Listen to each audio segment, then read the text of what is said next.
12-ാം നൂറ്റാണ്ടിൽ പണിയെഴുപ്പിച്ച പടിക്കെട്ടുകളാണിത്. അതായത് ഈ സ്റ്റെപ്സ് എല്ലാം 12-ാം നൂറ്റാണ്ടിൻ്റെ വഴക്കമുണ്ട്. 47ഓളം പടികളുണ്ട്. നമുക്ക് താഴേക്ക് ഇറങ്ങി ചെന്നാൽ മാത്രമേ ആ കബറിടം കാണാൻ സാധിക്കുകയുള്ളൂ. ഞാൻ നേരത്തെ പറഞ്ഞതുപോലെ AD 4-ാം നൂറ്റാണ്ടിൽ കോൺസ്റ്റന്റ് ഒന്നാമൻ്റെ കാലത്താണ് ഈ ദേവാലയം ആദ്യമായി നിർമ്മിച്ചത്. പിന്നീട് നൂറ്റാണ്ടുകളായി ഈ ദേവാലയം പലതവണ നശിപ്പിക്കപ്പെടുകയും പുനർനിർമ്മിക്കപ്പെടുകയും ഒക്കെ ചെയ്തിട്ടുണ്ട്. 14-ാം നൂറ്റാണ്ടിൻ്റെ 2-ാം പകുതിയിൽ ഫ്രാൻസിസ്കൻ സന്യാസിമാരാണ് നിലവിൽ നമ്മളിപ്പോൾ ഈ കാണുന്ന രീതിയിൽ നിർമ്മിച്ചത്. ഇപ്പോൾ ഇതിൻ്റെ കൺട്രോൾ ആൻഡ് റെസ്പോൺസിബിലിറ്റി ഓർത്തഡോക്സ് ഫാദേഴ്സിൻ്റെ കയ്യിലാണ്.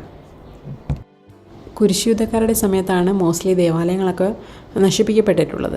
എന്തായാലും ഇതെല്ലാം പിന്നീട് വന്ന സംഭവങ്ങളാണ്. വളരെ ഭംഗിയാണ്. ഇവിടുത്തെ തൂക്കുവിളക്കുകളാണ് ഏറ്റവും ബ്യൂട്ടിഫുൾ. അതായത് തിരിയിട്ട് കത്തിക്കുന്ന വിളക്കുകളാണ് ഈ ഹാങ് ചെയ്ത് കിടക്കുന്നതൊക്കെ.